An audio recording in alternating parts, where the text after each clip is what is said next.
Okay, go ahead. Welkom, dames en heren, ladies and gentlemen.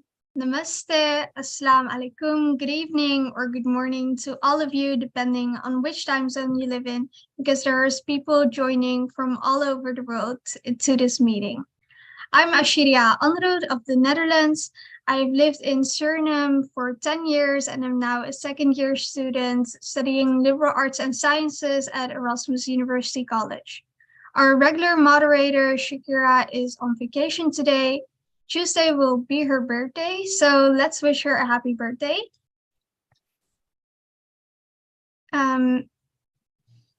This is the 145th edition of our Zoom public meeting. We wish to sincerely thank all of those who have contributed in whatever way to the success of this ongoing Pan-Indo-Caribbean and Pan-Indian Diaspora Global Project. For 144 unbroken, continuous weeks, we have been here every single Sunday. In the past 2 years, 11 months, and 3 weeks, we have featured over 591 presenters from all parts of the world speaking on 144 topics. Ladies and gentlemen, this is a weekly forum being hosted by the Indo-Caribbean Cultural Center, a legally registered research and publishing company operating since 2010. And in order to continue this weekly program and to make it bigger and better, we are asking you kindly to give us suggestions as well as a donation. Please contact Dr. Mahabir for details for this. At this time, we join our Hindu and Christian brothers and sisters in observing Holi or Phagwa and Lent. Muslims will observe the holy month of Ramadan soon. So, ladies and gentlemen, our moderator this evening is Shalima Mohammed, the co-director of the Zoom platform, who is a business teacher and researcher from Trinidad and Tobago. She obtained her master's degree in business psychology from Franklin University in the USA. Shalima, welcome.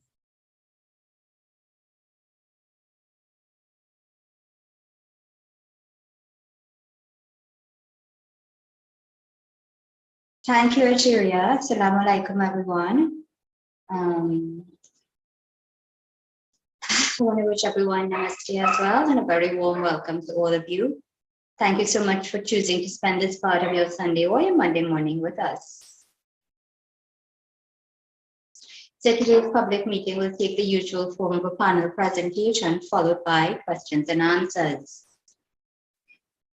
In order to avoid trolls, our IT manager, Robin Ramsey, has muted everyone. Speakers are advised not to admit anyone, not to unmute anyone, and not to allow anyone to share your screens, please. Thank you.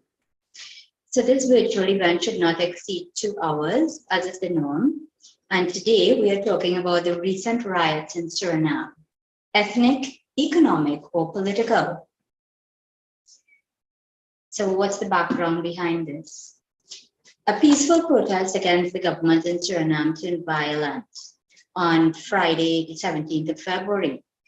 Protesters stormed the Parliament building and looted gas stations and stores in the city. The protest was sparked by anger at President Chan Santoki's policies and the economic crisis in Suriname, which is seeing inflation above 54% and a high national debt. The violence left at least 26 people injured and 119 people arrested. The government called in the army and police to combat the unrest and imposed a curfew in Paramaribo. So we want to hear what our speakers think about these recent riots. Was it ethnic, was it economic, or was it political? Ladies and gentlemen, for legal purposes and to avoid lawsuits of slander and defamation, we advise that the views expressed by presenters and participants are their own and do not necessarily represent those of the ICC. At this time, I'd like to welcome our very first speaker, and that is Richard Kalu, a consultant under the name of Agrotech NV and Kalu. He is a lecturer in food processing, chemistry, and physics, and is the author of several books on industrial engineering and political economy. Welcome, Richard. You have 30 minutes to speak. Please go ahead.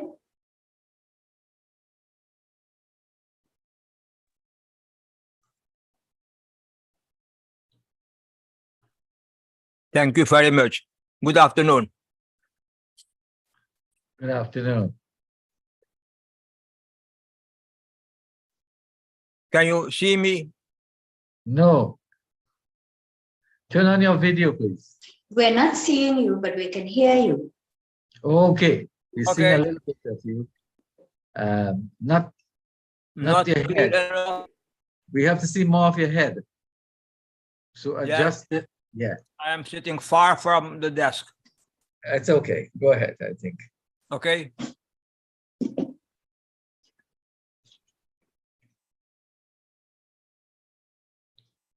So I'm not. Okay. this is the first slide. And Raveen can continue. Yes. Now, for many, the rise came completely unexpected. But a friend of mine told me, Richard, you wrote about this long time ago. And I started writing in the newspapers from the year 2000 onwards.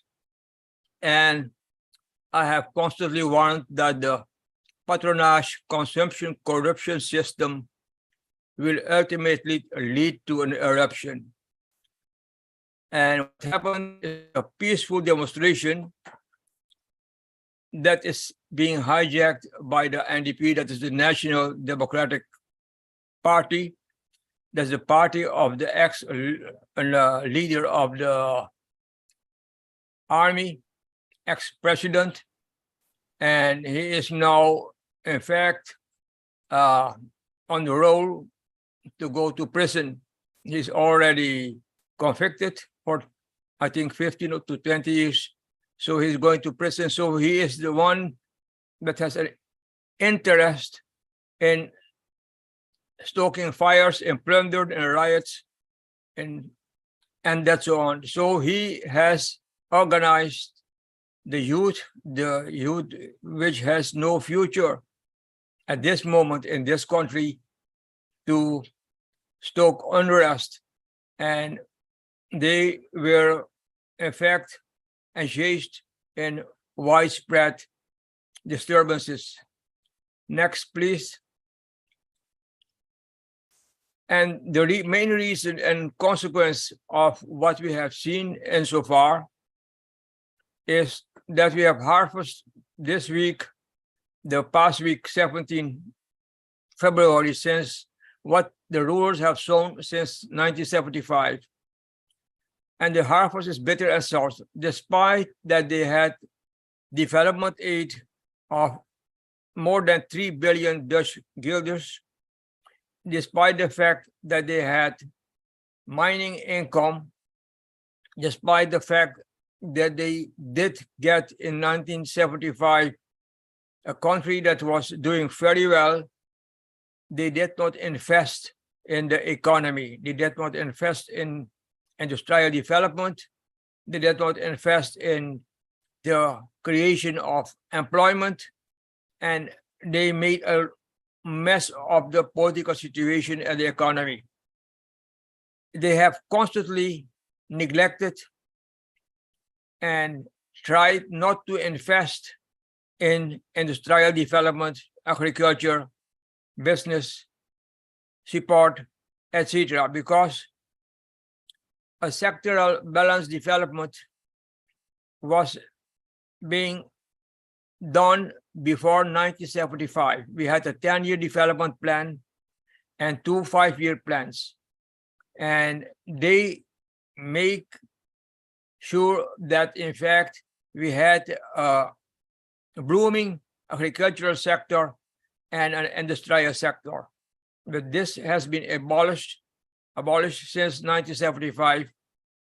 The parties did not want to invest because they knew that that would favor that part of the population that is in fact, let me put it this way, engaged in business activities, and those are those who are in fact mostly the white people and the Asians and the mulattoes. Next slide. These politicians, they considered the budget, the government budget, as their loot, and it was used exclusively for patronage and corruption.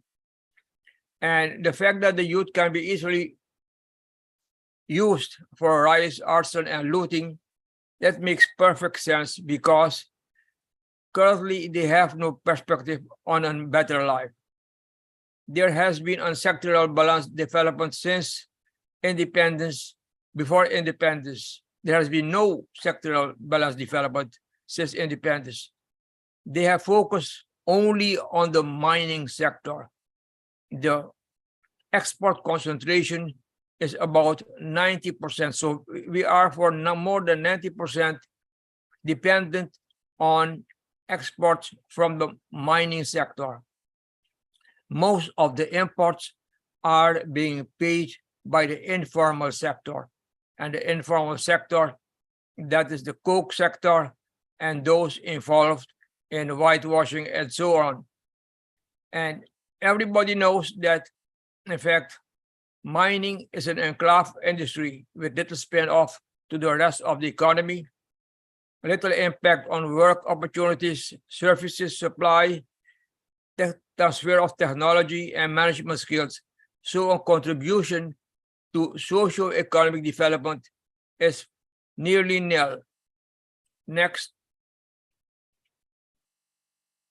Next slide. Yes. Since 1947, the electoral system has placed politicians of Afro-American, Surinamese, Afros on the president chair or the prime minister's chair. Sham Kawar, Ram Sevak Shankar, and Chan Santoki are the only Hindustanis on this high post. So the ideology of Creole nationalism has had plenty of opportunity to implement an anti-production, anti-industry, anti-development policy. It was a policy aimed at combating Hindustani influence in the economy, since development and economic development place entrepreneurs in the driver's seat, and most entrepreneurs do not support Creole nationalism. Next.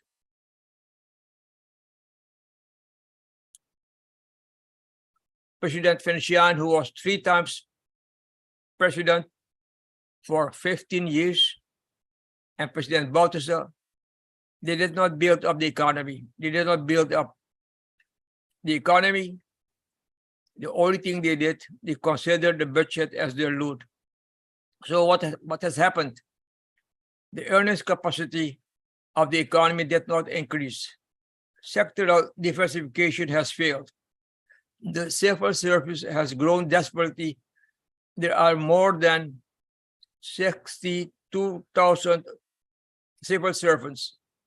What we have now is that Guyana, who has a larger population, a larger land mass, they have approximately 15 to 20,000 civil servants. We have more than 62,000 civil servants, of which 40,000 are expendable. I already told the export concentration is 90%, and the informal sector, they constitute 80% of the economy. The majority of the labor force is low-skilled. The current account is heavily negative, so the pressure on the exchange rate will remain high, and so consequently, purchasing power will continue to fall. Large parts of the capital Paramaribo are completely impoverished. Mungo, the mining city Mungo, and the model rice estate Wageningen has become ghost villages. Although more than 66 billion US dollars has been earned by the economy since 1975, a policy has been conducted from pontifying and neglecting the interests of the community. Every year, between 5,000 and 7,000 students leave the school. How much productive employment have been created for them? Zero. So they end up partially in the workforce because partially part of the workforce go with pension, and mostly they end up in the ghetto and in the informal sector. In the United States, it is published every week how many jobs were created in that week. So the performance of the US government is measured by the number of jobs that were created in that last week. Surinamese politicians, in particular those who support the government, do not understand that all people need adequate income in order to have a decent living. And in a civilized society, that income comes from working. Next. Articles 4 and 27 of the Constitution. The state does have the responsibility for the creation of adequate employment. Billions of American dollars went through the hands of these politicians, but no implementation has been done to these articles. With good, decent creation of butt polishers within the government that cannot go for creation of sustainable productive work. The greatest responsibility that rests on the shoulders of the state is that of development of the country, because without development, we will go to Haiti and Timbuktu. That's for sure. Next, please. However, no development plan has been presented with concrete investment as the 10-year development plans and the 2 5-year plans before 1975. So it has been clear that they did produce only prose, and which is why the harvest is sour and bitter. The cause of 17 February 2023 is therefore a failed development policy pursued since 1975. Employment, purchasing power, and low inflation are the most important things for people. Next. The fact that the youth can be easily used for riots, arson, and looting makes perfect sense. People have no perspective for a better life. Santokhi has been harvesting what he and his party and the New Front and the NDP have shown since 1975. In 4 articles in Dagblad Suriname in 2021, titled "The Shills Wrote to the IMF, I did warn for going to the IMF.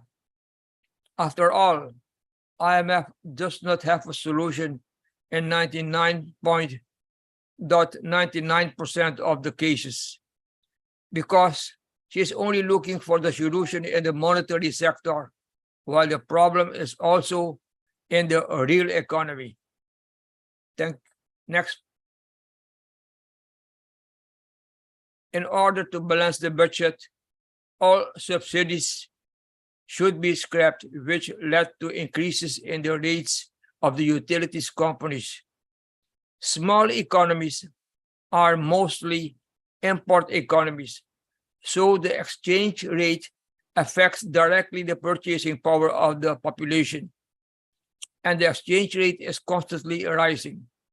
Since the Santokhi government took office, the exchange rate has risen from 7.5 to 33 Surinamese dollars for the US dollars. Next, please. According to the IMF, manual, a balanced budget should stabilize the exchange rate. That would be the case if the supply of US dollars in the money and capital markets remained constant and did accumulate. However, since the year 2000, due to the import of Chinese, the entire retail trade has been in the hands of foreign Chinese businesses. Efforts from 70 to 60% of disposable income is spent in these Chinese shops. Therefore, all profits are converted into US dollars and transferred to China because we don't have any capital controls. That's why there is no accumulation of capital.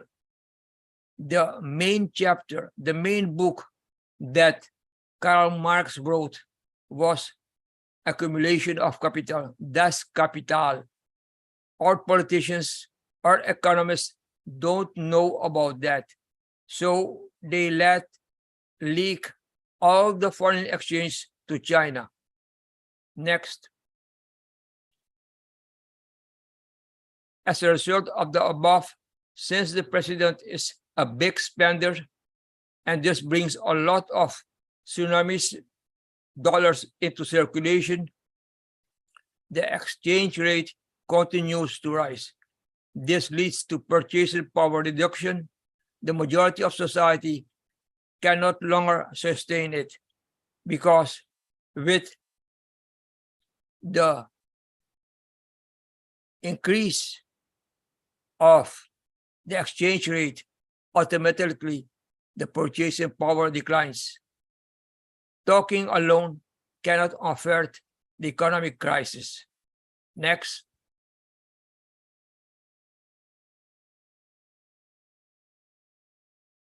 The president has listened to the wrong advisors, and the situation is not going to improve. Resistance to the government measures will only increase. If the president thinks he will get rid of the resistance and the protests with repressions, then he is very, very wrong. And he will find out that very soon. Next. The only solution is to remediate and invest.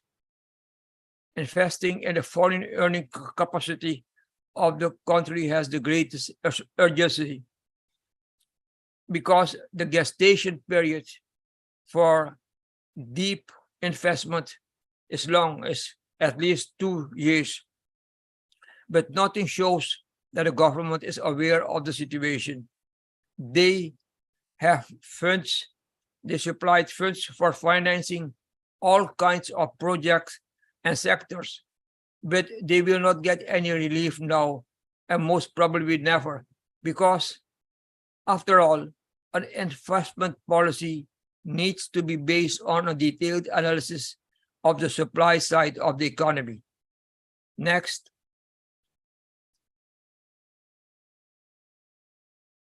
You need to know which sectors are priority sectors, which sectors are strategic in nature, which sectors have a high or low capital output ratios, which sectors have a high or low employment ratio, which sectors contribute both to rural development, which sectors are capital and energy intensive, etc.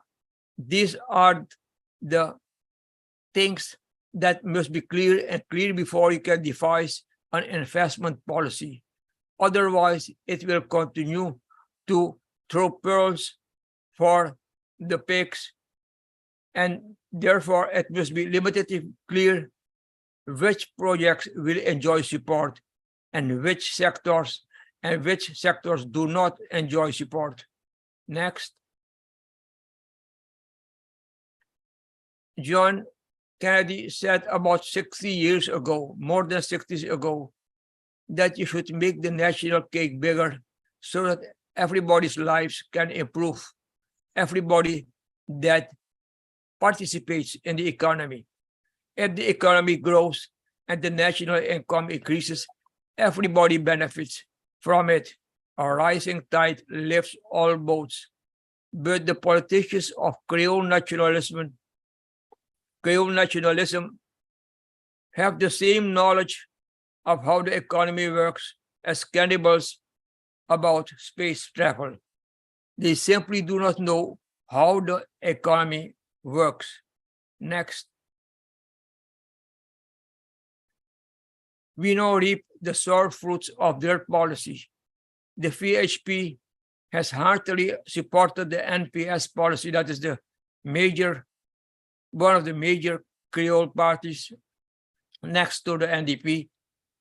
The VHP has supported those policies without knowledge of the consequences in the long term because they do not know, they still do not know how the economy works. And Santoki is hopelessly incompetent, and the NPS and the NDP, the two other major parties, have also shown that they are at least equally incompetent. For several years, I have always argued that the establishment of a technocratic cabinet in order to solve the socio-economic problems would benefit the country. I think when we reach the bottom, when we reach a rock bottom, that perhaps finally people will realize that there is no other alternative. Next, please. The future is not bright for small countries. The best opportunity to develop the country was during the 70s and the 80s.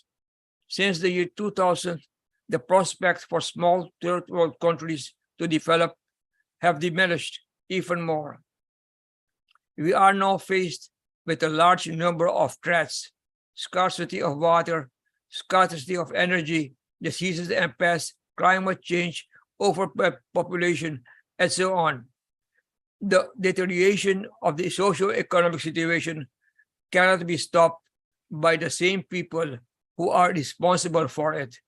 There is a brain drain, and repairing the economic and the socio-economic damage is going to take a long time. Next. The president is originally a police commissioner, and politically he is a populist. He lacks management experience. He lacks experience in economic practice. He loves to travel at the expense of the taxpayer. He does not know how the economy works, much less how to solve the economic problems. He is a smooth talker, that can be said. That can everybody tell you.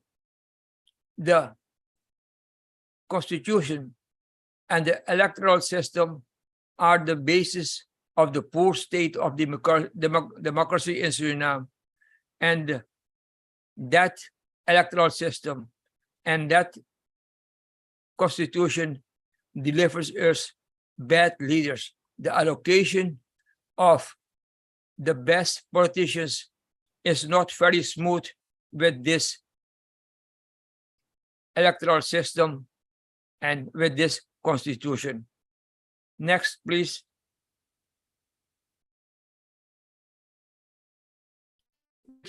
The ethnical question. How are these riots perceived? Are they ethnic of nature? Let me tell you one thing. Everything is ethnic in Suriname. Every political decision is judged by its ethnic implication.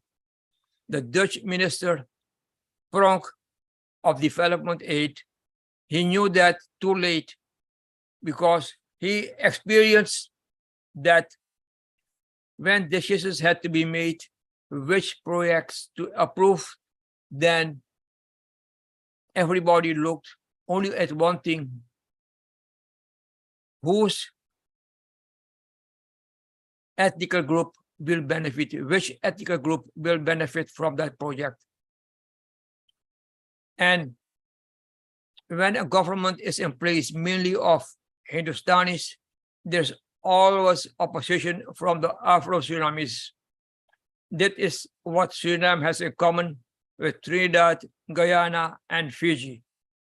And I can advise you at that Barnes and Noble, there are books making a comparative analysis of these countries of Suriname, Trinidad, Guyana, and Fiji. And their conclusion is blacks are not interested in democracy. They simply don't want Hindustani domination. Next, please. However, the root of the problems that led to the events of February 17 must be solved in the lack of social economic development, accompanied by a complete breakdown of purchasing power, an increase in the exchange rate, and a deterioration in socio-economic conditions. IMF measures have been the cause of the riots because that was the straw that broke the camel's back. Only young Afro-Surinamese, only young people of Afro-Surinamese descent participated in the riots of February 17, 2023. Next.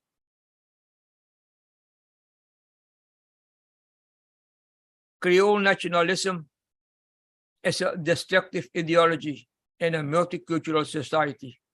That's why you won't find very much writings about the definition of Creole nationalism. There are very few books that treat Creole nationalism. And the politicians themselves who practice Creole nationalism, the black politicians, they will not speak openly about it. Only when you have friends in those parties, in those Creole parties, then you will find out what they are talking about. And that is that there should be an equilibrium with regard to economic power, financial power, technological power, political power in the society. Well, there's no society where you can find such an equilibrium, because a society will only advance when those who are best equipped with the capacity to build up economy, that society only will move forward. That's why this ideology has only caused destruction everywhere. Politicians of Afro-Surinamese descent have ruled Suriname since 1947. Shankar and Santokhi are the only non-Afro-Surinamese politicians. So the harvest is the poor situation of the economy. The groundwork has been laid by the Creole politicians. Next. If economic development were so easy to achieve, there would be no poor countries. Let us remember that, because that is the lesson of the practice of economic development since World War II. If economic development were so easy to achieve, there would be no poor countries. Next. Thank you very much. Rabin?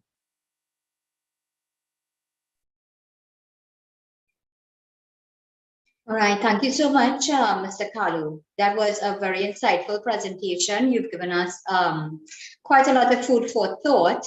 It's a multifaceted issue that we have to deal with, and I want to thank you very much for sharing your thoughts with us. At this point in time, let's hear from our second speaker. Perhaps she has a different perspective, or maybe she shares yours. This is Dr. Kirti Algu, who's no stranger to this platform. She's a researcher in the Institute for Graduate Studies and Research at the Antandicom University of Suriname, and currently she combines martial arts with academics. Welcome, Kirti. You have 30 minutes. Hi, thank you, everyone. It is nice to be back here and share our thoughts on this important subject.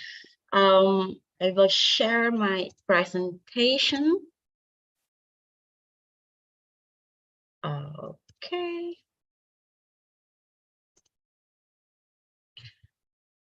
Okay, I'm glad that the previous speaker shed some light on the role of the policies in the past and the economic development, because this is also a very important aspect to understand what is actually happening right now in Suriname.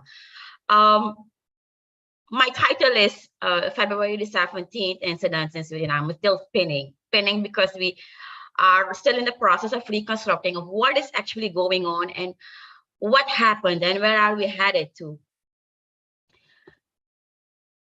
To give you some background for those who may not be familiar with what actually is going on in Suriname, we are struggling from an economic crisis for years. We have faced that increase, inflation, and almost every year you hear that there is an inflation of more than 20%, 50% almost. And the current government has adopted the IMF program for economic recovery. The World Bank report of 22 mentioned that we are now on the path of modest recovery. You know, this is all theoretical, and while it may be important, it doesn't fully capture our reality. In practice, we have a high level of corruption. There was a report in 2017. It's a corruption. Yeah, I can't recall the name anymore, but it says that in Suriname, the corruption is a systemic problem that is embedded in almost all structures, institutions, sectors. I was surprised by, while you know this, I was surprised by the research results of a group consisting of Leiden University and Proyecta, who did research on public opinion about corruption. And in their research, they included some experiments, and what was striking is that among the public, there is this belief that politicians should be fair, but they are willing to accept unfair behavior of politicians as long as they distribute resources, state resources fairly. So it means, in simple words, that a politician can be corrupt as long as he or she is facilitating others. So that was striking because it shows how deeply rooted the problem of corruption is.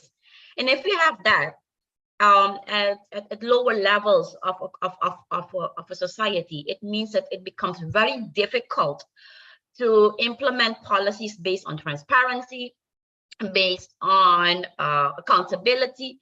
It becomes almost impossible. And actually that is also the score we get from Transparency International. According to 2020, we have a score of 40, and we rank on the 85th place out of 180 countries. You see the chart to the right. It is not something to be proud of, but we must bear this in mind to understand what actually happened on the 17th of February. And while I'm seeing this, I'm trying to jump to the next slide. Yes, okay. So in time to these issues, we have that the crime rates have increased in the past few years. We have a lot of political issues, and probably a major one is that the coalition partners often do not seem to be on the same page. We suffer from patronage, which is not unique for Suriname, but for as common in the political world, especially in the region. And we suffer from social unrest characterized by poverty, brain drain, weakening of institutions, And basic operations just become difficult, especially in the medical care sector, education, armed forces. Almost all sectors in Suriname complain of not having sufficient resources, equipment to have their basic operations. And take on top of that, the COVID-19 impact. We have thousands of dropouts. And inherent to COVID-19, we have the economic influences. We have inflation. The war in Ukraine and Russia has an enormous impact. The previous speaker mentioned the role of small economies, import economies. It is just in line with what is happening at this moment. And not to forget the role of social media that creates echo chambers, which is in fact contrasting the principles of democracy. Now, all these factors, in my opinion, have contributed to what has happened on the 17th of February. And I will play a video just for those who didn't see what happened actually on that day. Here you can see the confrontation between the mass and the armed forces. And please take a careful look at who is protesting, the age, the gender.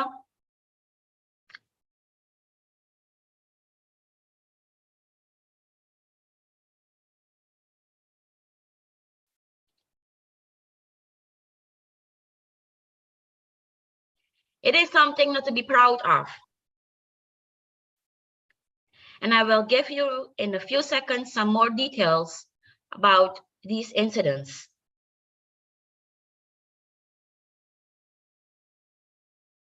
Here you can see the damages, the looting.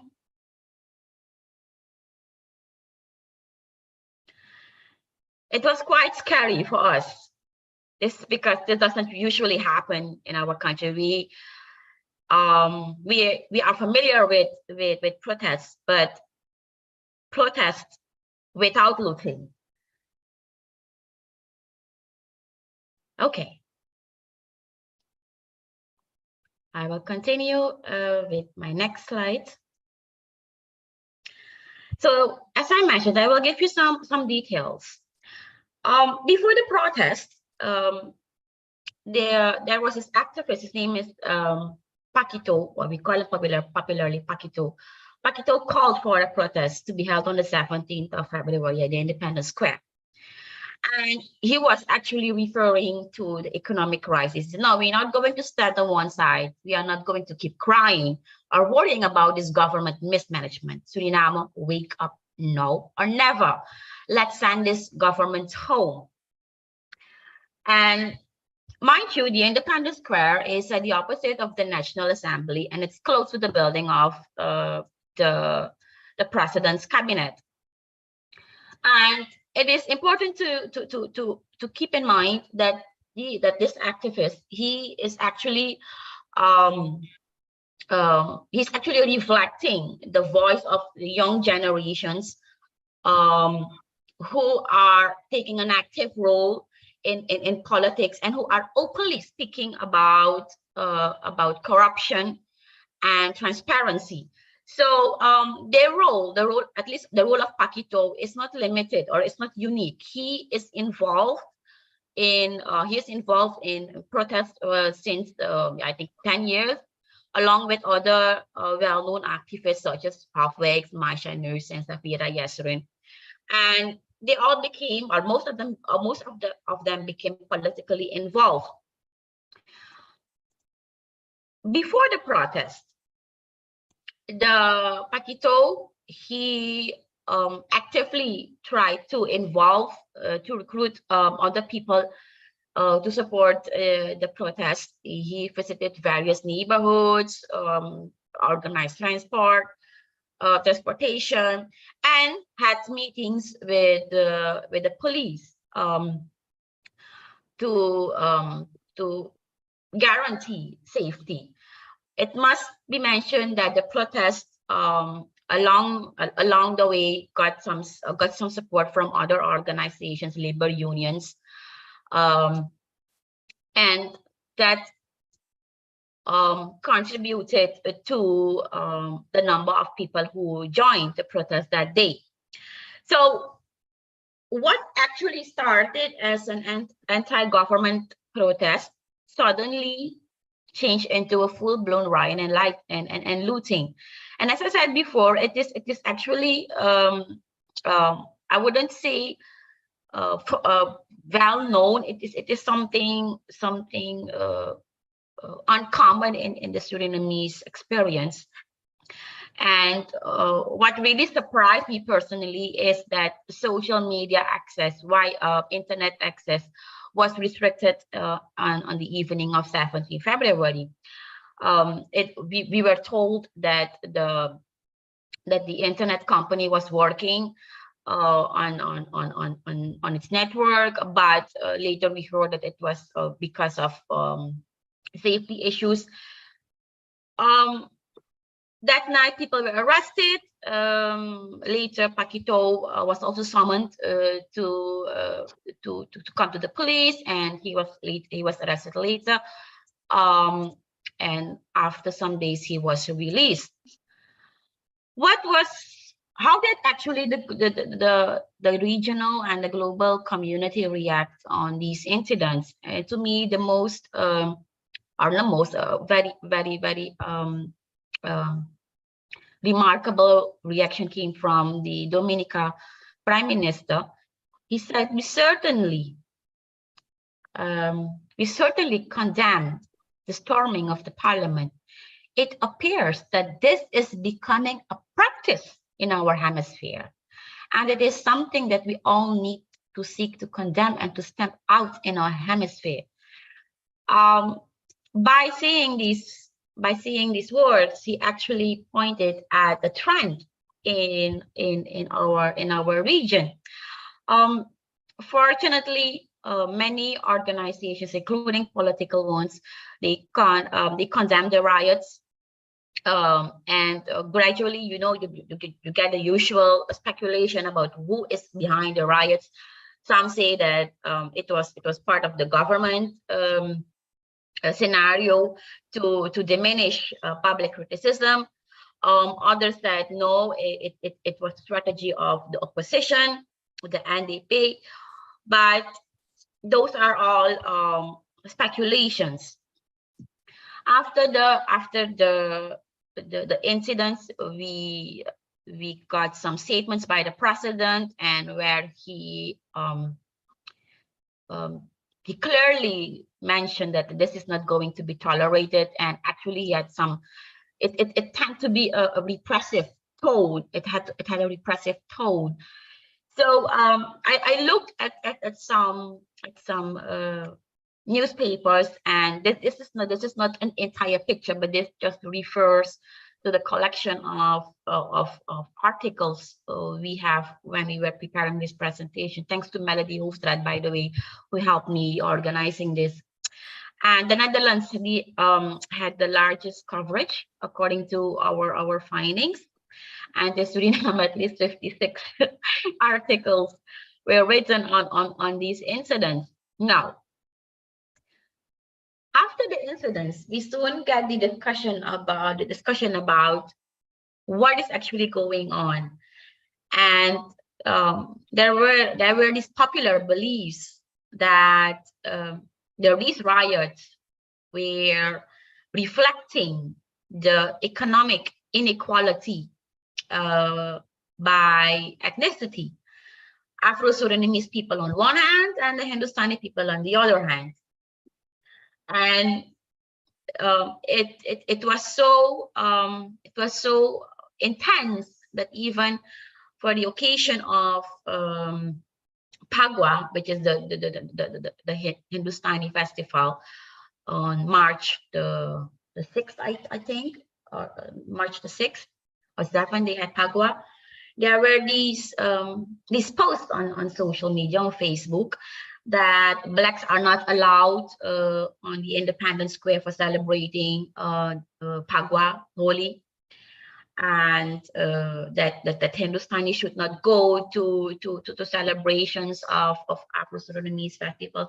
You know, these strange posts, and what really struck me was that there is also a growing feeling among smaller circles of people who carefully think about issues, that they say that there is a disparity between ethnic groups. That is this feeling that Hindustani people are the richest, and they are favored by the current government.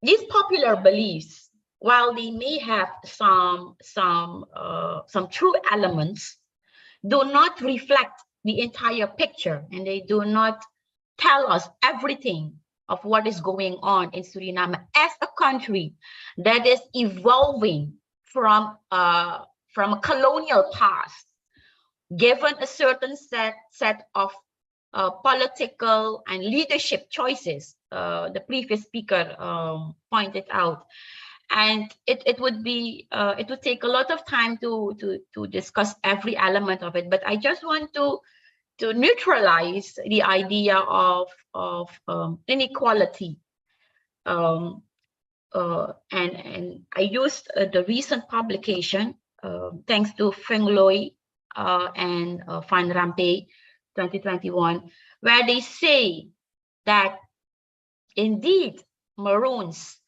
are actually the poorest ethnic group in our country. In 2000, no, let me see, I'm just need to remove this part, yes. And you can see that text to the right. Maroons Americans used to be actually the poorest, but gradually the Maroons have taken over that position. And why is that so? A major explanation is because of their residence. It is not ethnicity in the first place that explains the economic inequality by ethnicity, but the place of where you live.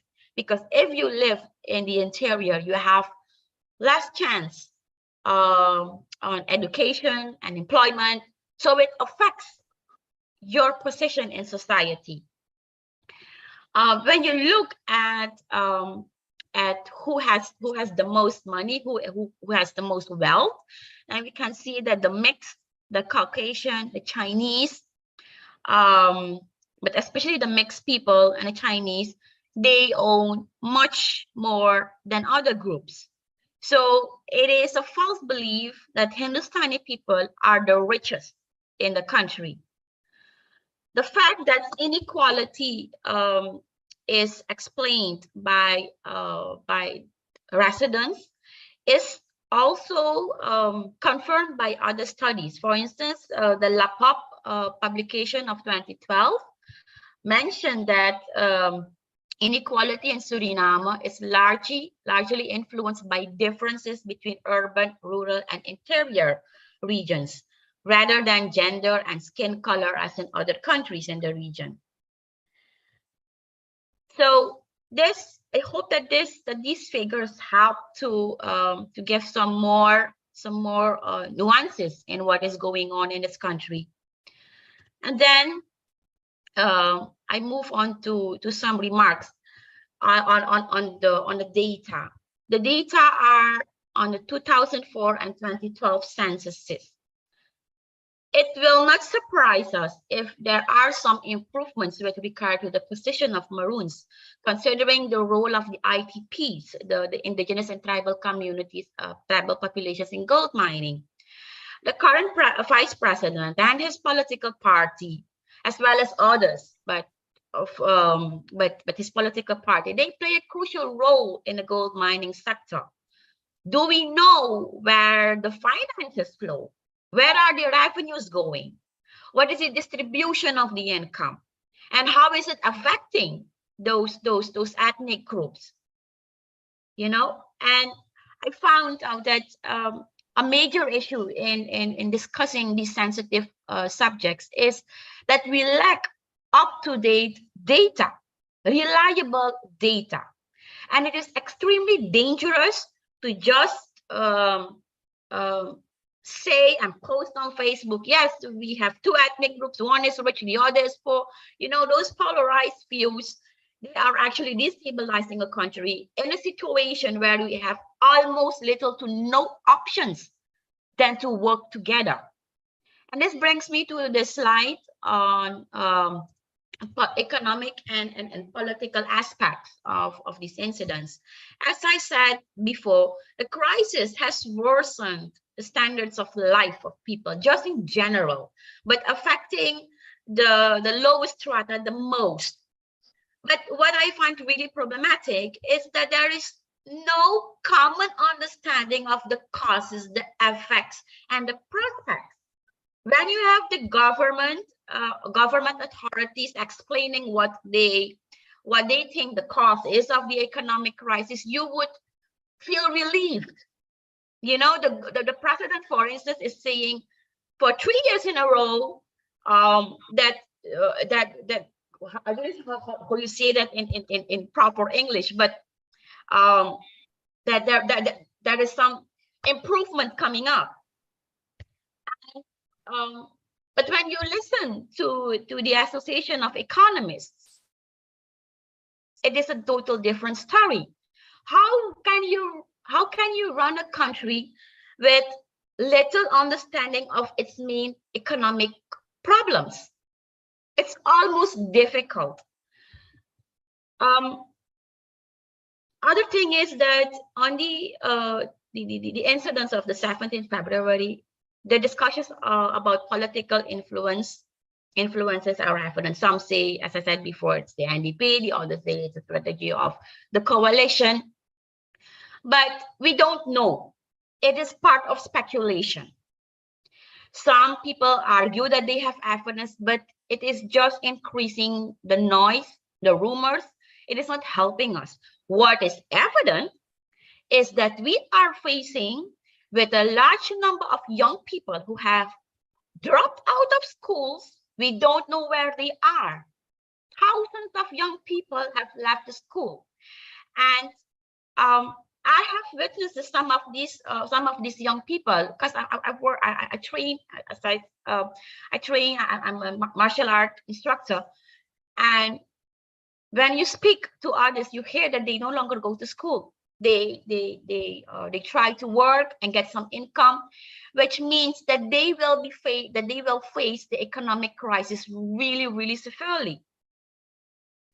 And another thing is that these young people are not intellectually, emotionally, socially equipped to the amount of stress the country is now giving them.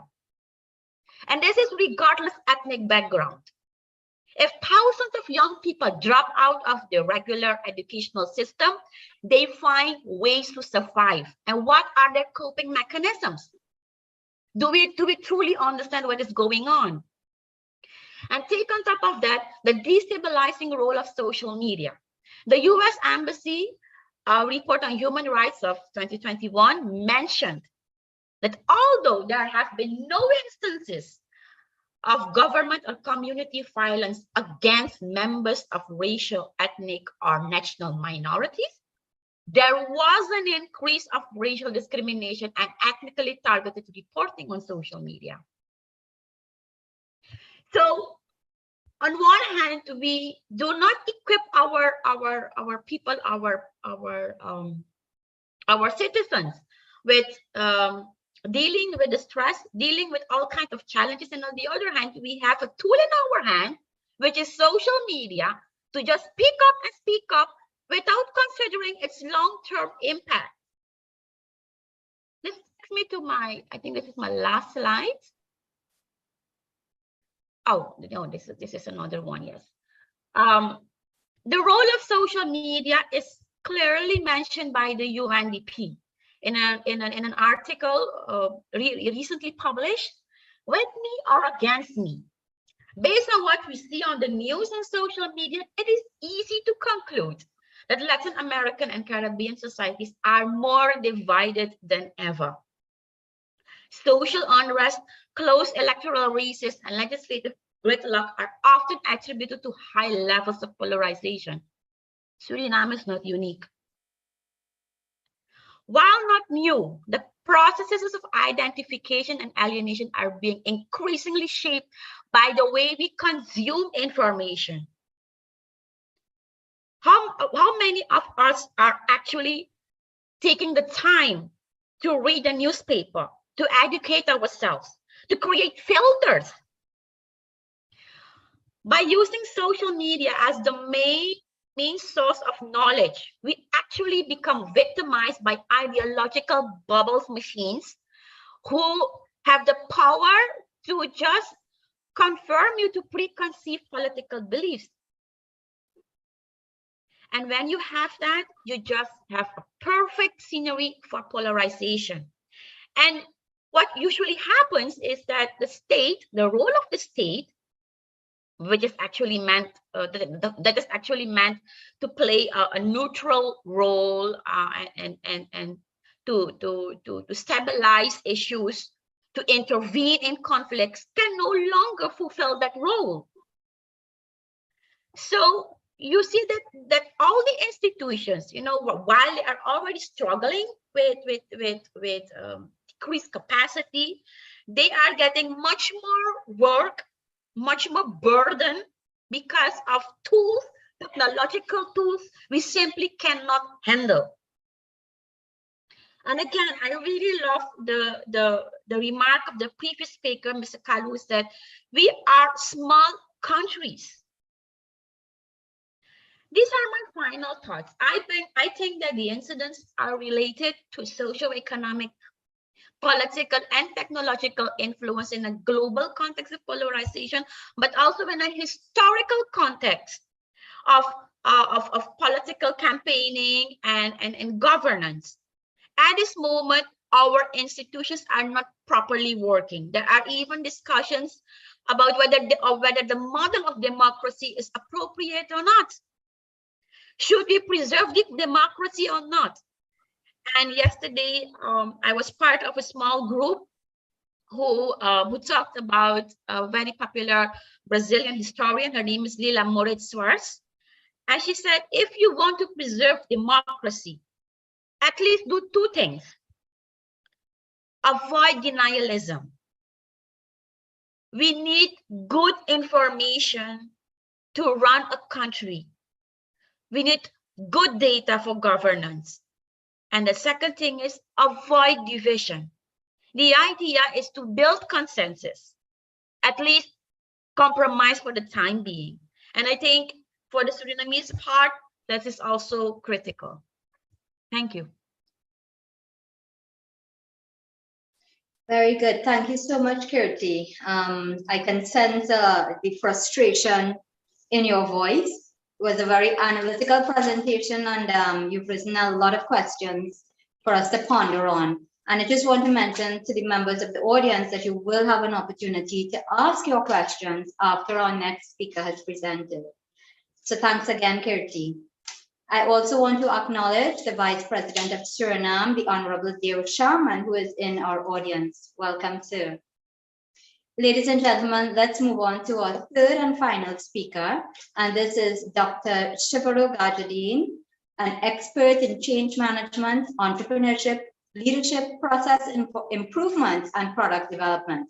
He's the author of 2 books on leadership and business development. Go ahead, please, sir. You have 30 minutes.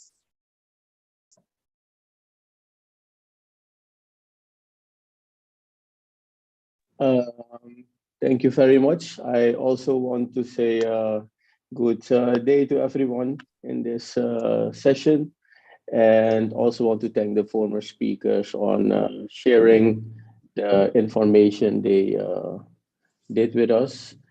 I see the presentation has already started. Could you go to the next slide, please? Yeah, so this is the subject of today's presentations, the recent riots in Suriname, ethnic, economic, or political. My presentation will be one less research and academic, but more on the global an oversight of what has happened the 17th of February, in which I find this subject to be a bit broad. I have tried to rewrite it on the next slide, please. Next slide, please.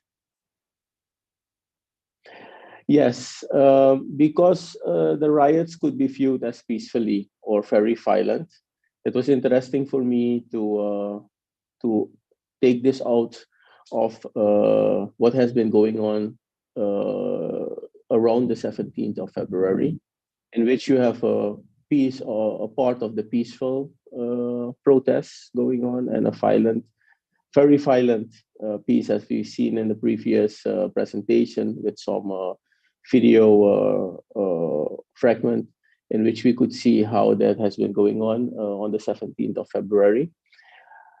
My way of viewing this is that the protest against the government of Suriname in a peaceful and violent manner on the 17th of February 2023 is this driven by ethnicity, economical, or political reasons. As we move to the next slide, please. I took out the incidents surrounding the 17th of February and broke it down into parts. One, organizing the riots and the leaders of what they've called in Dutch allesplaat, and which in English is everything down. And this was also their focus, to get everything down, bring everything down, all of what was going on in the country, all businesses, all government departments, etc., etc. The second part is when they started wrecking the House of our Parliament and the incident afterwards, which also continued to the midday of the 18th of February. If you move to the next slide.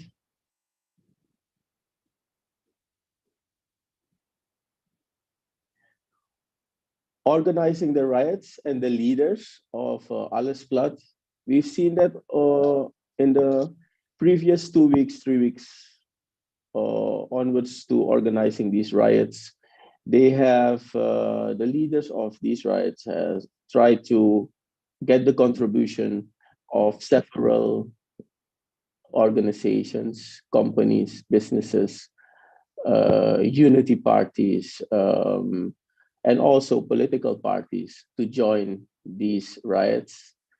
And it has not been in a manner in which you would say a lot of peaceful discussions going on. They also tried to do this with an approach in which there were no way of dialogue. There was no way of dialogue. There were no solutions given on how to, in fact, bring a certain kind of ease into the community and for the people, for the less fortunate. This was only a focus on getting riots set up and, in fact, bringing some difficulty into what was going on in the country. Moving to the next point on leadership and safety. My thoughts on this is when you organize riots with a certain focus on getting our country in a better setup, getting our country to provide some solutions to the government, this would be a very good way of showing leadership. But if your leadership is focused on getting riots which can end in violent attacks on others and destabilize what is going on in the country, then you're playing with the safety of certain institutions. You're playing with the safety of the community. You're playing with the safety of businesses. And this is lacking of poor leadership, which we've seen also in the days afterwards. The allesplaat in the Dutch movement they tried to organize in these riots is also a way of already saying that there are no peaceful terms in there. The terms that they had on getting this done were already violent before the before the 17th of February. I think taking this into account and going back to what we try to discuss here, we see that there is no way of any real economical way or no way of easing the economical issues there were in the country, and there still are in the country. There will be a slide where I will talk about the economical difficulties we have, of course. But for now, let's focus on how we organize how the rights are organized and what the leaders try to do with it. Because we try to find if there is any way of economical, ethical, ethnical, and political driver in this. Having said this, I would say these three points you can view as to be economical on one side because people joined forces with the group because of their economical standpoint, their views on how it's going within the government and the policies which are passed, the measurements taken on their behalf, and which maybe, brings difficulties in their daily way of living. But also, you can clearly see that there is a political way of driving these riots to a certain extent, to a certain escalation. We can also see that within these 2 weeks, the tone which was expressed within the parliament by several opposition members were also viewed in line of getting the sentiment and getting the feelings within the country amongst the people to a certain extent. And this has also risen to the occasion on that day and has given the escalation more room and more food for that, for the way it happened that day. If we can go to the next slide.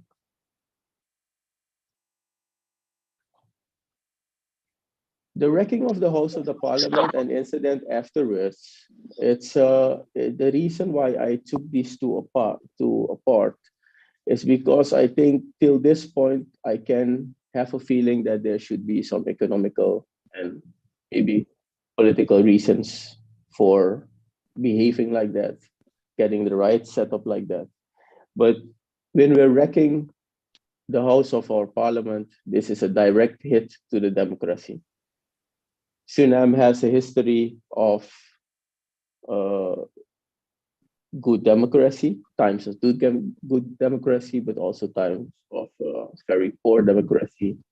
And I will come back to that in a while. But the wrecking of the House could never be in any way viewed as having an economical driver, because it would not have any benefit to the people doing the riots and even starting the wrecking, going over into looting target businesses and buildings. I've put down targeted businesses and buildings, which you will see in our next slide, that I think this has been a modus operandi where you clearly see that several businesses and buildings within our main city were targeted by this group, and were targeted in time frames in which you could see that it was not only the group that was protesting in front of the House of the Parliament. So this was something that was set up in a way, and I will get back to that on the next slide. But keep in mind that the businesses and buildings targeted, wrecking of the house, were very well calculated, and also were part of a bigger plan to my research and knowledge. I think this could be viewed as very political. Why? Because we've seen a certain political party having this behavior within the past, but we'll get back to that. The further wrecking went on till the midday of the 18th of February, in which you could see that our community and several people at home and their businesses were already having feelings of a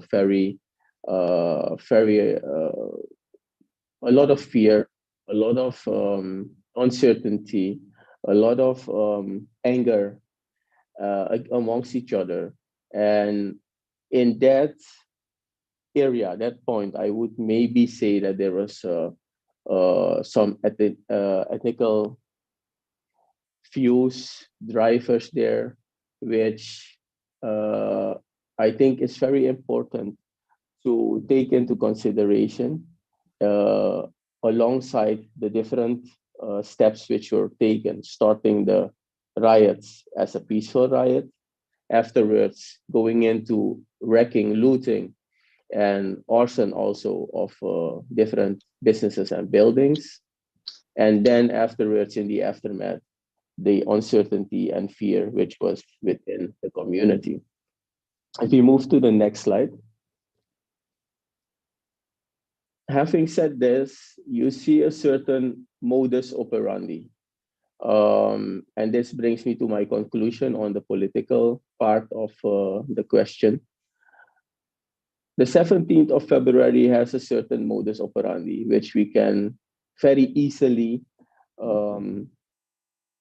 compare to another day within February, 25th of February, 1980, when we had what we call a revolution within Suriname. I view it more as an ordinary act of terrorism against the government. But it was the same modus operandi, burning down buildings, hitting several buildings and businesses, which were very tactical measurements taken. Seeing the fear within the community, seeing how they reacted against military and police officers, the hit against the democracy on our House of the Parliament as a building, but also as an institution, as the Parliament members being inside the building, the safety officers. These are all steps which you can refer back to what we've seen the 25th of February. The same way it was almost done by that time. You see also that coming back on the 17th of February. My views on this is a very political driven protest, riot. And I think the question would be answered foremost on the political side. Also the aftermath on how the different political leaders and social leaders reacted on these incidents give me some evidence and show that these are incidents which you can relate to political drivers. I want to stress on this because leadership is very important in every country, and as you heard already, I've written a book on leadership. But leadership is more than just being part of the opposition or part of the coalition, being part of a certain group within the country. Leadership is about keeping the big picture in mind.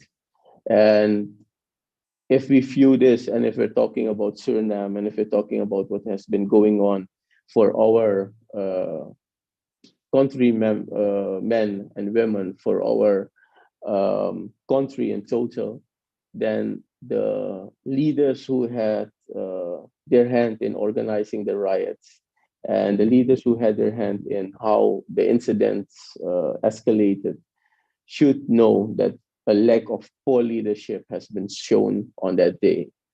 a lack of taking responsibility.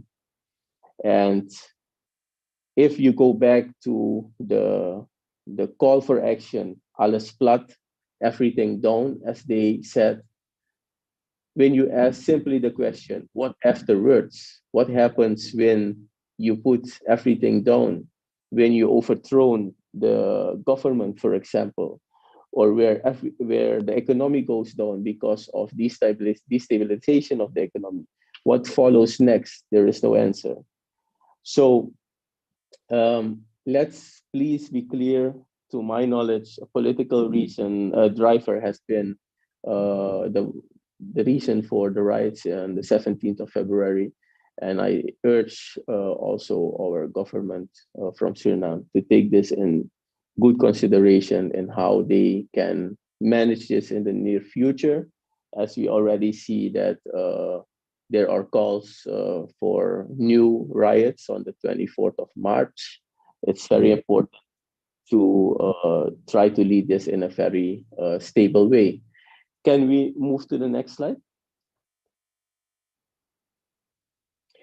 Of course, it is good for this group to be informed on also the economical and financial situation, and this also be maybe a minor driver to my knowledge. It's good to understand that we need improvement in communication from the government. We need improvement on the support for the community. I think both presenters before me shown enough information on our economical position, the financial impact it has on our community, especially the less fortunate. But a communication on why we are in this situation as a country, as an economy, as a community would help a lot for the government to get the support, to get the understanding, and also to get the community involved in building the country up again.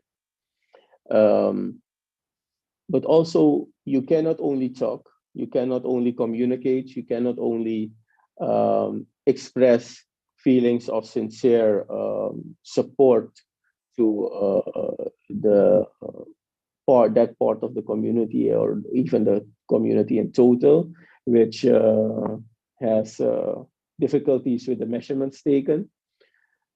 But you should also show support by social programs to the community, easing up where these issues are the most. The needed persons, the low-income groups, the less fortunate groups should be helped out to get through this time. And I think this will also help the driver, the economical driver, which I think also got a certain percentage of people to join forces with the protest and the riots on the 17th of February. I want to take the time also to stress a little bit on the economics of Suriname. I think this economics of Suriname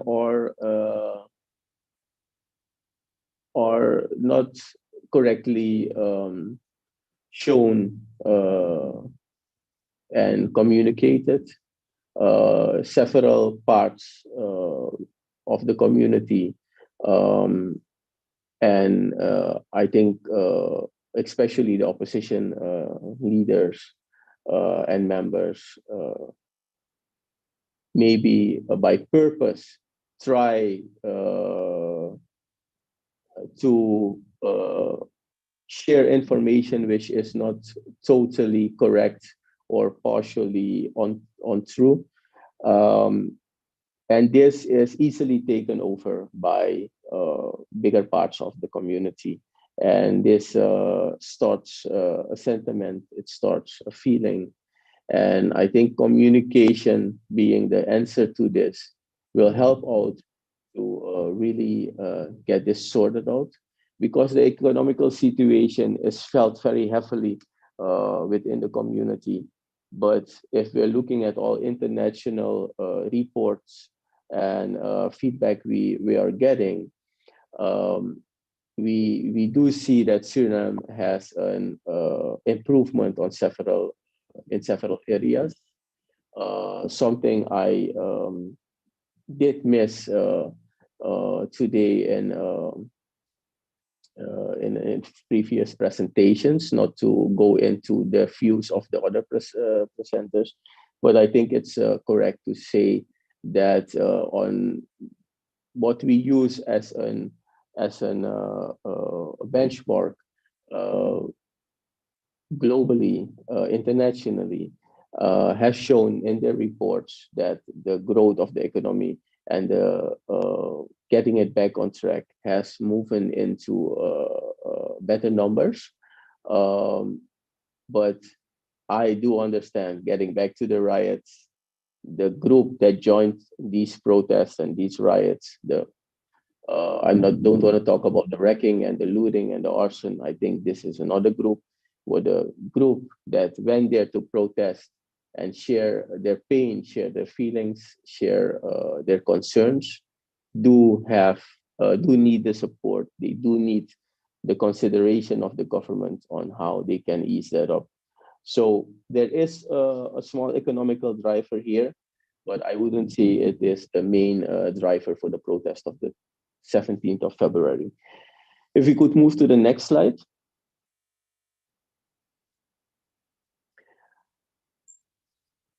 Wrecking and looting of a certain group, and on the other hand, you see the fear for safety of businesses, of homes, cars, and personal safety. I have an issue with the way of viewing this. As being a real Surinamese citizen, I don't want to accept the idea that there is an ethically driver for the riots of the 17th of February. I think the different feelings did boil up, and we got certain comments which were ethically sentiment filled. But having said this, I want to inform our viewers that every person of a certain ethical group in Suriname has friends, family, neighbors of all other ethical groups. This already shows that we are a multi-ethical community which lives in peace with each other.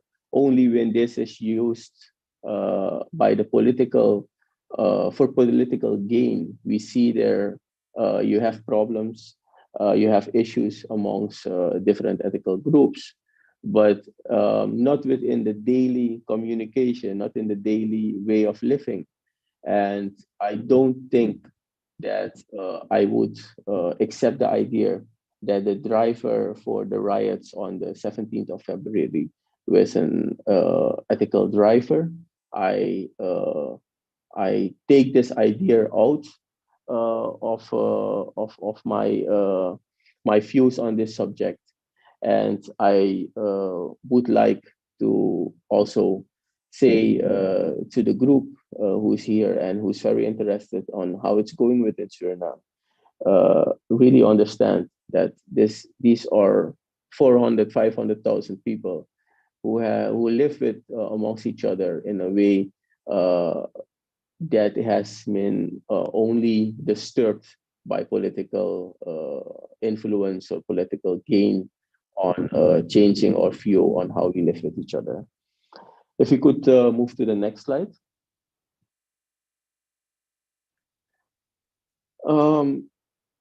I want to conclude by having written this and explaining it a bit better. Suriname we have our differences. We are people from very different culture, different religions, different ethical groups, but we live peacefully amongst each other. That's also why the riots of the 17th of February made this big impact in the country. I want to call for action, not in a way of alles plat or everything down. I want to do a call for action in which we can build our beautiful nation on the strengths we have. The strengths we have to fulfill our responsibilities and to use our capabilities for our country. The only need in this is that we should only be willing to look past our differences and keep the focus on our common passion, in which I think every Surinamese citizen is trying to get a better future for ourselves and our loved ones. And the goals we set for our community being good education, proper healthcare, freedom of speech. These are goals, welfare, of course, are goals we need to protect, are goals we need to focus on a daily basis and trying to get it done. And also our love for Suriname, to have a Suriname which is peacefully and which is prosperous. I think adding political drivers to what has happened to an extent, of course, in the 17th of February, but has been in our community longer now. We should try to exclude this. We should try to unite, and we should try to understand that the only way maybe to lead for different political parties is to divide us. So let's unite and let's move this nation to greater heights.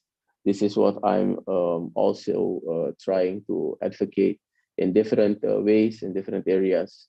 But it's very important to understand that we have a beautiful nation, and in this forum in which we have people and persons of interest for our country, it's sure to inform them on this matter, that our country is a very interesting, a very beautiful nation.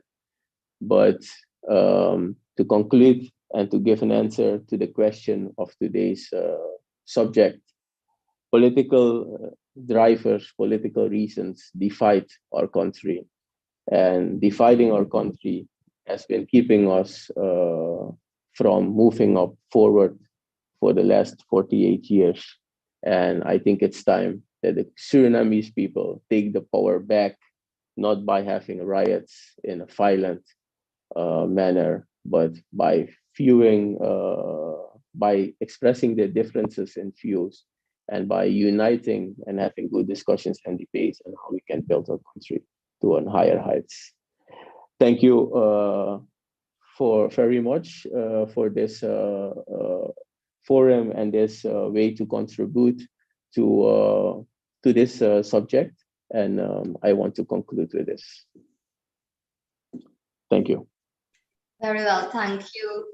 Thank you, Dr. Cataline. It was a comprehensive presentation, and I want to say thank you very much to all of our speakers as well. You've given us your time, your sacrifice, your effort, and you've made yourself available to come and share with us today. So we've heard from Mr. Kalu that the Prime Minister is out of touch with the citizenry. There's displeasure among the youths, and much as in the case in our 1990 coup here in Trinidad, the youth were influenced to create unrest, to draw attention to the economic dilemma in Suriname. We heard from Dr. Curti Albu that there is economic inequality which is driven by corruption, but somehow that is erroneously skewed because there's a perception that Indo-Surinamese are financially more secure. Not so according to the data available. Dr. Tajudeen advised that economic improvements is cited by international organizations, but has really not redounded to the benefit of some of the people. He's taken a more optimistic view that unity and communication can improve the country. So, ladies and gentlemen, we have some very interesting facts brought on and some opinions, and we would really like to open up the floor now to you all to ask your questions. And please do so by a show of your electronic hands. Meanwhile, I just want to remind everyone the meeting is being recorded live. It will be uploaded later after editing on YouTube permanently for posterity, and it's also being live streamed on the YouTube channel of the Indo-Caribbean Cultural Center. So we have our first question from Dr. Tara Singh. Go ahead, please. Robin, Good evening, and thank you to the presenters. Good evening. I just want to ask any one of the panelists, the current government in power, before it got into power, did they prepare a manifesto? And this manifesto would have been based on public or community engagement. They will talk about the needs, what are the pressing concerns, and these would have been incorporated in the manifesto, and that will guide them forward. The second question, does the government have an economic development strategy, a 5-year or 10-year? Should that, if they do have that, should guide them? And in that also, we'd incorporate any study of inequality. Now, inequality is a very hard subject to deal with.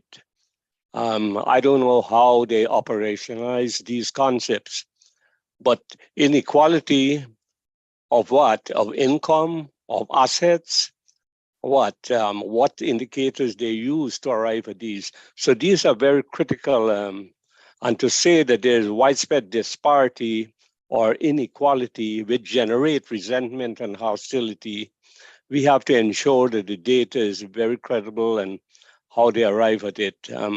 I can give you a simple example quickly. I and another person working the same job, we get the same amount of money. After 10 years, I'm able to get a house, probably a car, and later on, I'm able to save some money to marry my children. My other friend who's working the same job, the same family size, the same environment, he still lives in his rental apartment. He spends his money, not constructively. But then when you go to an income or inequality study, you'll see I have a house and you'll list me as having a house and this guy still live in a rental apartment. Although both of us had the same income base, the outcome is completely different. That is one. Okay, I just, that's my end. I have more questions, but I give a chance to other speakers if they can address these two critical issues. Thank you. Thank you. Can we just have a response, first of all, from Dr. Kirti Algu? Yes, Dr. Tara Singh, thank you for those questions. Important questions. Let me start with the first one. I am not really aware of the manifesto, but I do know that the government, at least the ruling party, the VHP, that they had a number of consultations with various stakeholders in the country before they took office. And they have a development, I wouldn't say development, how do they call it? They have a strategy that includes of 3 stages. The first one is the stabilization. The second one is the recovery, and I may have missed one, but we have at least a guiding document for getting the economy on track. However, the problem is that a number of, or maybe a lot of projects that are included in that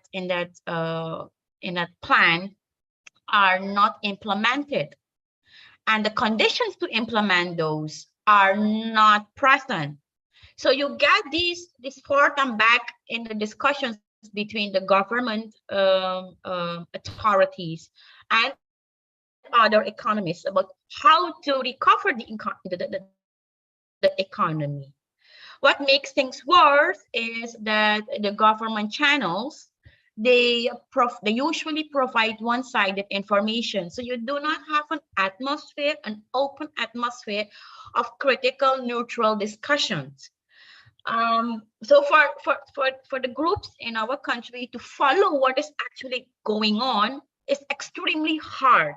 Take on top of that when you ask some questions, either the government or the economists, at least my personal experience is that they feel offended, or they tend to see you as someone from the opposition, or someone who doesn't really understand, who doesn't really support them.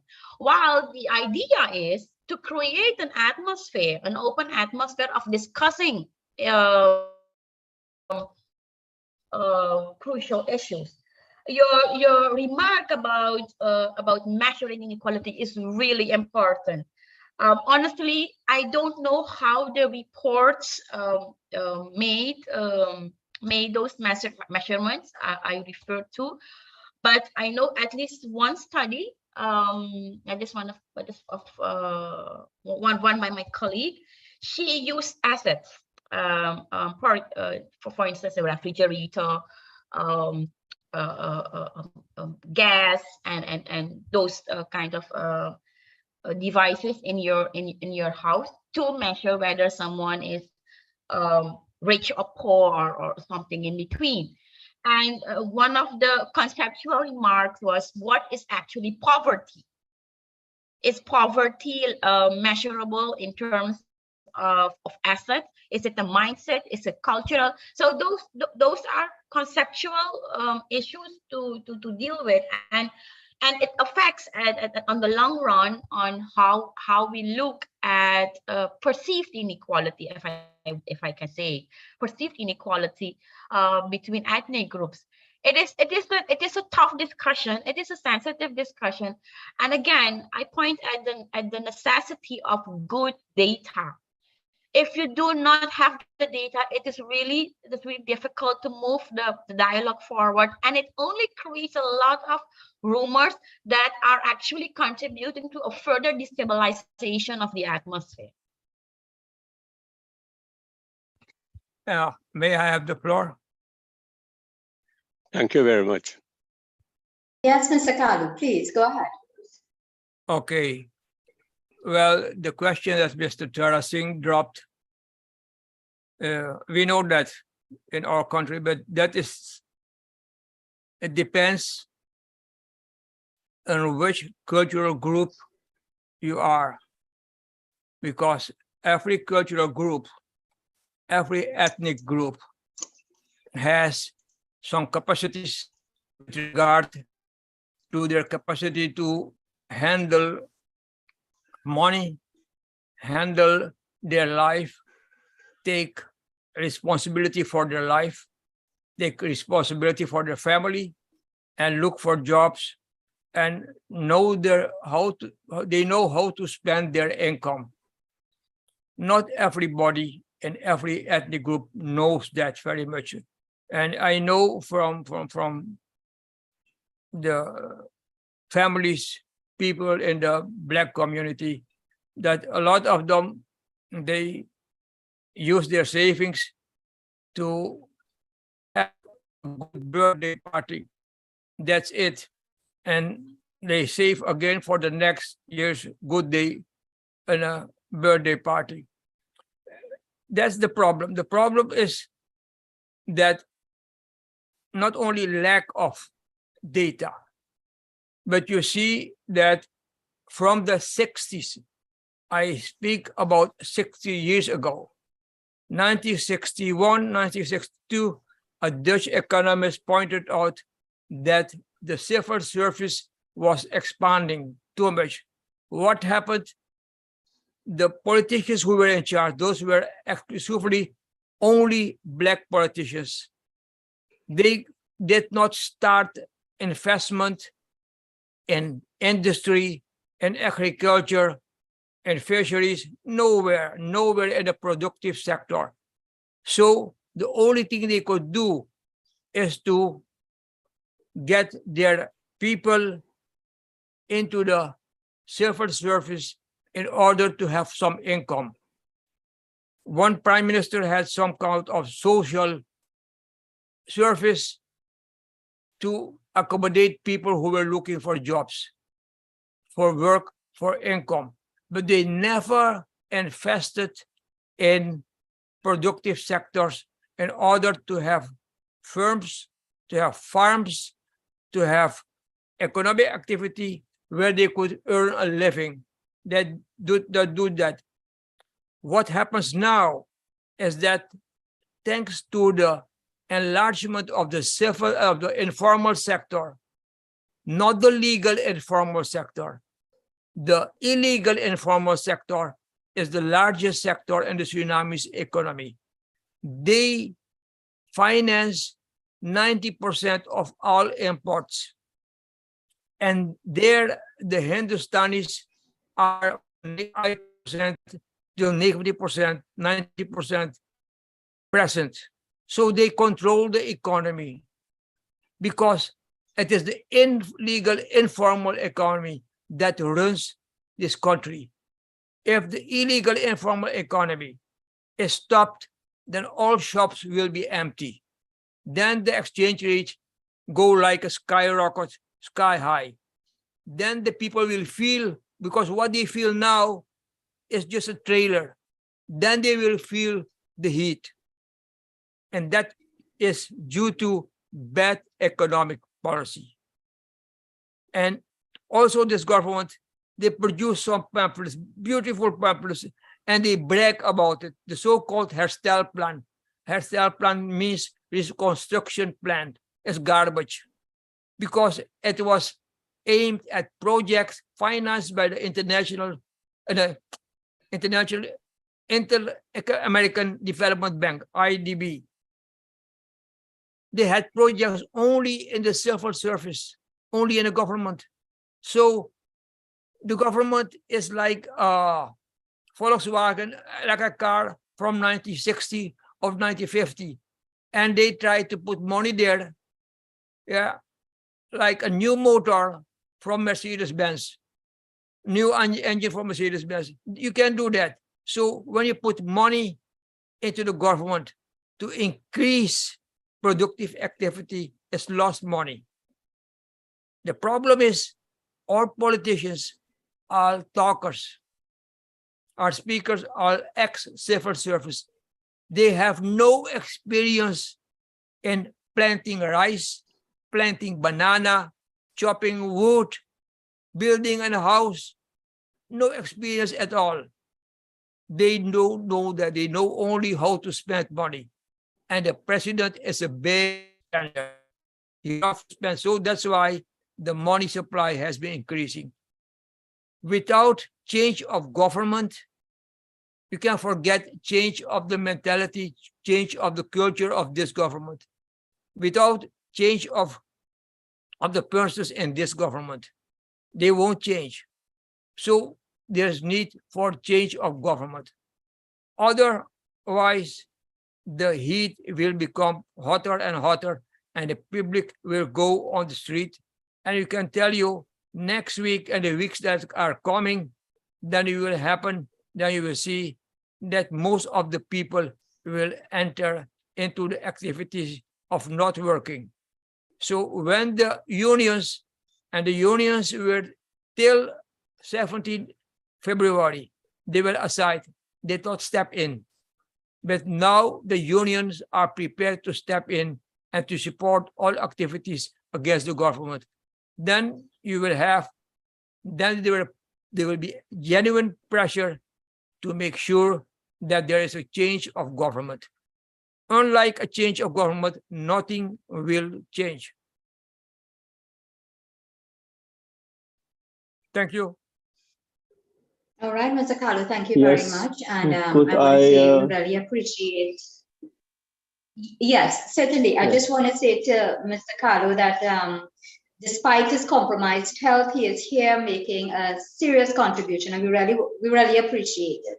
Mr. Gajadin, go ahead, please. Yes.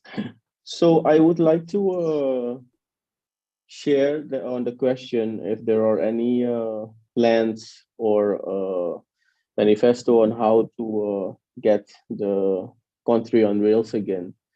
I will just share in the chat a link on what is the recovery plan website, in which you can view the plan the country has, the government has, with the recovery of the economy in Suriname, which is one plan, what they call in Dutch herstelplan, recovery plan.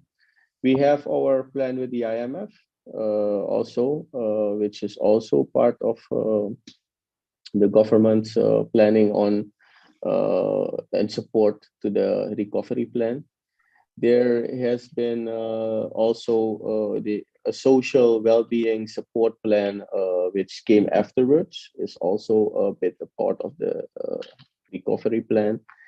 And I think what was referred in the beginning was the agreement amongst the different coalition partners on how they would govern the country and the different areas of interest, which was put into a regeerakkoord, or you could say a government agreement amongst parties.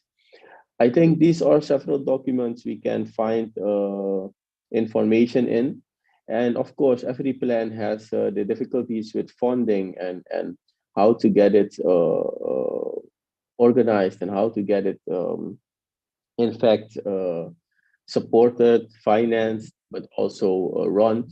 And I think there are issues there which we also should take into account instead of only thinking about taking out the government. There are issues with the labor force within our government, which is maybe not up to par and not able to have the efficiency and effectiveness we expected in these plans.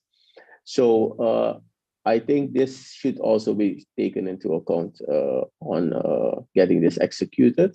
I hope this also adds to the answer for the question that was asked.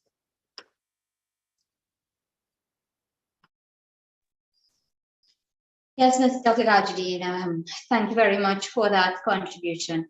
Ladies and gentlemen, we've had a lot of food for thought today, and I hope you found this session to be very enlightening. Please do read the last few comments in the chat. We need to bring today's session to a close, unfortunately. And at this point in time, let me just say thank you so much to our participants, as well as, and very importantly, our speakers. I will now say goodbye to you all, and I will invite Achuria to formally close. Thank you so much. Yes, thank you so much, Shalima, for your amazing moderating today. Thank you all to take time to participate. Thanks especially to the speakers today.